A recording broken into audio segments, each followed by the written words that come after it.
We were told there was a witness, a girl. A niece of yours, I believe. Let me fetch her. No need. We prefer to hear her testimony unadulterated.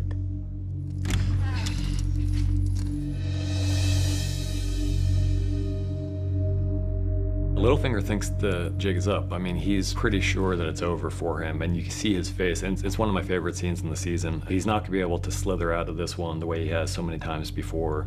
He doesn't have powerful friends he can call on here, and ultimately it all comes down to the word of Sansa. He's been teaching Sansa lessons for a long time now. He's been making grand statements to her about the nature of the world. I don't think it's ever occurred to him that she might be learning these lessons, taking these lessons on board. He's taught her for a long time how important it is to be a good liar. He tells her in episode 5 about knowing your strengths, use them wisely. And in episode 7, when he kisses her, he's teaching her a lesson about his own weakness and about her own strength relative to him, about how she can exercise control over him. And in this episode, she puts all those things together to show that she is indeed not a silly little girl who never learns, but she is a very smart girl who has learned a great deal from her teacher, enough that she can turn the tables on him and actually exercise real leverage over him.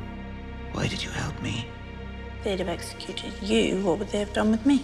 It's basically a devil you know kind of situation where Sansa doesn't know these other people, and for all the creepiness of Littlefinger, he has protected her in some ways. You know, she's never come to serious harm with him, and she does feel like she knows his motives. She reveals that she made a very Littlefinger-esque calculation about what was best for her, and when she tells him that she knows what he wants, it's a pretty bald statement of saying, I know where your raw nerve is. I have figured out what I am to you, the confusing mix of daughter and second chance at the woman you loved, and I am prepared to use that against you if necessary. I think she's probably the only person so far to ever really get the upper hand with Littlefinger. Littlefinger is always 3 steps ahead of everybody, but he's suddenly finds himself 1 step behind this girl who he'd written off as a stupid little girl who never learns. Now tell me, what is your name? Ramsay Snow. No, not Ramsay Snow. From this day until your last day, you are Ramsay Bolton, son of Roose Bolton, Warden of the North.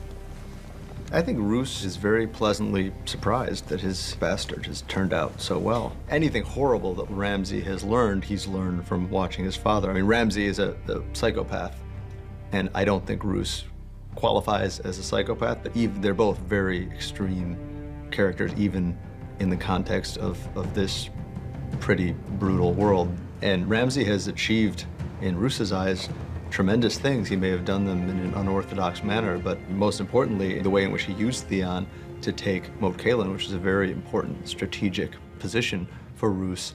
Ramsay's proved himself to be a worthy successor, and I don't think Roose is all that worried about how Ramsay accomplishes the things he accomplishes. It's more the fact that he's accomplished them that's important to Roose. I love the way that Awan plays the moment. There's something where for a split second you almost feel yourself feeling for this person and how great it must feel for him to finally be recognized by his father until you remember that he's a murderous sociopath. Why did the usurper pardon you? Who do you think sent this to Meereen? Who profits? This is the work of Tywin Lannister. He wants to divide us. If we're fighting each other, we're not fighting him. The pardon was signed the year we met. It's hard to keep a thing like that covered up forever, especially when your enemies are so invested in putting a wedge between you. I mean, they're a good team. They complement each other nicely in lots of ways that are really troublesome to the Lannisters especially. So it shouldn't be a surprise. I think it's just one of those things that in hindsight he probably should have told her a long time ago, and it's more the fact that he kept it from her than the fact that he did it, which seals his fate. I think from Dany's perspective, this is the most earth-shattering thing that could possibly happen to her. He's her rock and her anchor. The way in which he stops her from flying off into potentially dangerous directions. And when someone that important to you, that central to you, is shown to be not just a liar, but when their entire relationship to you is shown to be based upon a lie, I think it poisons every corner of her world with doubt and mistrust. from his perspective, he may have started as an informer, but she is his whole reason for being at this point. I mean, he's completely given up on his desire to return to Westeros in any way except by her side. His home now is wherever she happens to be. So this is really like being expelled from the garden for him. This is the worst thing that could happen to either of them. You told them I was carrying Drogo's child?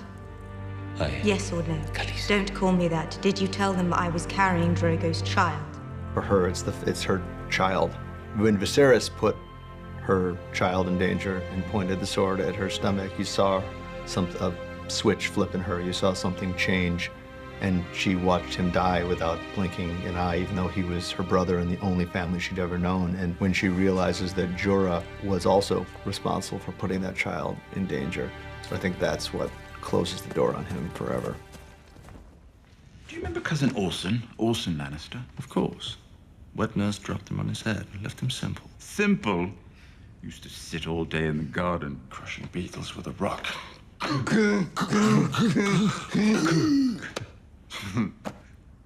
Why did he do it? What was it all about?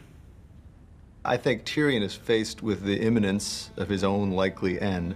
He's with his brother, and in a situation like this, his thoughts naturally go to their shared experience, to happier times, maybe not happy times as such, but much happier than the situation that he's in now. And when he goes into his own past, his thoughts are going to go naturally to memories that resonate with his current situation. Memories that resonate with the questions he's probably asking himself right now. Why? Why is this happening to me? Is there any reason? Is there any meaning behind the situation that I find myself in? I think that even if in his heart of hearts he probably thinks the answer is no, it would be really great to hear someone that he loves tell him otherwise. I think there's definitely a grasping quality to his story. Peter and Nikolai both did such a fantastic job with it that you really feel the bond between these two brothers having what may well be the last conversation they ever have. Looks like very light armor. I like to move around. You could at least wear a helmet. You shouldn't drink before a fight. I always drink before a fight. What's really fascinating to me about Oberyn is he always does what he wants to do when he wants to do it, which sounds normal, but I don't think anyone really lives their life like that, or no sane people really do, because you'd get arrested or you'd get shot, you know. Your life would be very, very short if you really did that. But Oberyn has no compromises, and on the one hand it makes him a very admirable kind of magnetic personality, because I think we all tend to have envy for someone who's that free and who's that courageous. You know, he never lets fear stop him from doing anything.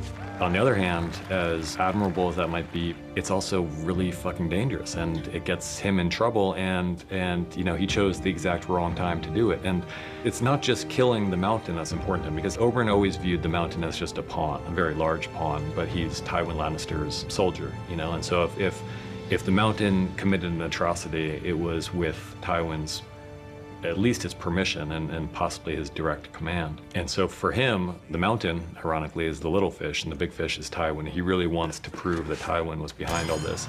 And so he wants the Mountain to confess his guilt in front of Tywin, in front of all the lords and ladies of King's Landing, and that's the victory he's after, not just killing the Mountain. And he's so close to getting that, or he feels like he's so close, but he gets a little bit careless. And you know, any other man in this position is down on his back, he's been speared through the gut, he's poisoned, you know, it would be fine. But the Mountain is not like normal people. You know, he's freakishly strong and kind of refuses to die in this moment. And so Oberyn gets a little bit careless and makes a fatal mistake.